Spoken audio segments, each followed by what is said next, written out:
হে everyone, আসসালামু আলাইকুম। কেমন আছেন সবাই? আশা করি আপনারা সবাই অনেক ভালো আছেন। আল্লাহর রহমতে আমরাও অনেক ভালো আছি। চলে এলাম একটি নতুন ভিডিও নিয়ে। তো আজকের ভিডিওটা হচ্ছে নানু বাড়িতে যাওয়ার ব্লগ। অনেক দিন ধরে লং ভিডিও করা হচ্ছিল না, যার কারণে আমি ভাবলাম আপনাদের সাথে একটি ভিডিও শেয়ার করি। তো আমি যাচ্ছি অনেক বছর পর নানু বাড়ি। আমার আম্মু অনেকবার গিয়েছে মাঝখানে, কিন্তু আমার যাওয়া হয়নি। পড়াশোনা আর জব এসবের মাঝখান থেকে অনেক ব্যস্ত ছিলাম। তো আমি প্রায় 5 বছর পর যাচ্ছি। তো আমি খুবই এক্সাইটেড। তো এখান থেকে আমরা গাজীপুরে নবীনগরের বাস ধরে নবীনগর চলে আসি এবং এরপরে নবীনগর বাস কাউন্টার থেকে টিকিট কেটে আমরা রাজবাড়ির উদ্দেশ্যে রওনা হয়। আমার নানু বাড়ি হচ্ছে রাজবাড়ি ফরিদপুরে। তো এই দেখেন, ফেরি পারাপারের সময় কিছু ক্লিপ নিয়ে নিয়েছিলাম।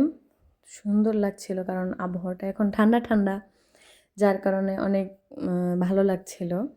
তো দেখেন, আমি খাওয়ার উপরে আছি, বেল খাচ্ছি, মুড়ি খেয়েছিলাম, এটা ক্লিপ নিতে ভুলে গেছি, পেঁয়াজু খেয়েছি, চিপস, হাবিজাবি আরও নাস্তা করেছি, এগুলো ক্লিপ নিতে ভুলে গেছি এক্সাইটমেন্টে।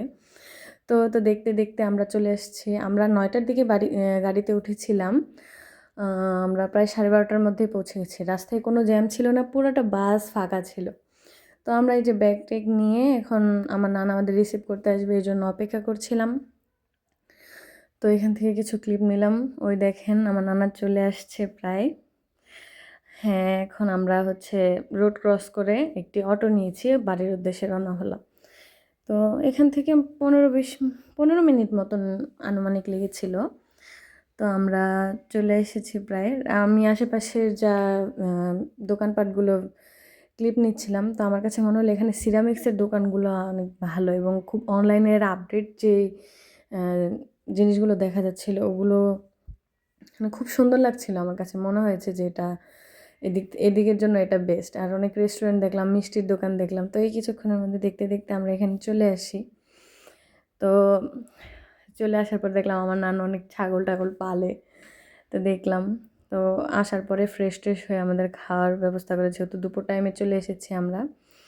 তো খাবার খাচ্ছিলাম, আমি আবার কার্টুন দেখতে দেখতে খাবার খাই। কেউ এটাকে অপছন্দ করতেও পারেন, কিন্তু এটা আমার একটা অভ্যাস হয়ে গেছে। তো প্রথমে লাউ ভাজি ছিল, লাউ ভাজিটা এত মজা হয়েছে যে আমি শেষ করে আরেকবার নেই। তো ডাল ভর্তা ছিল, কাঁচা কাঁচা মরিচ দিয়ে করেছিল বিদায় কামড়ে কাঁচা মরিচ পড়ছিল, খুব ভালো লাগছিল। তারপরে খাসির চর্বি দিয়ে বুটের ডাল রান্না করেছে। আপনারা করেন কি না আমি জানি না, কিন্তু এই রান্নাটা আমার ফেভারেট। তো আবার আমি ইলিশ মাছ খেতে পছন্দ করি, তাই নানু ইলিশ মাছ দিয়ে বেগুন দিয়ে ঝোল করেছে। খুবই মজা ছিল, খাবার তৃপ্তি নিয়ে খেয়েছি।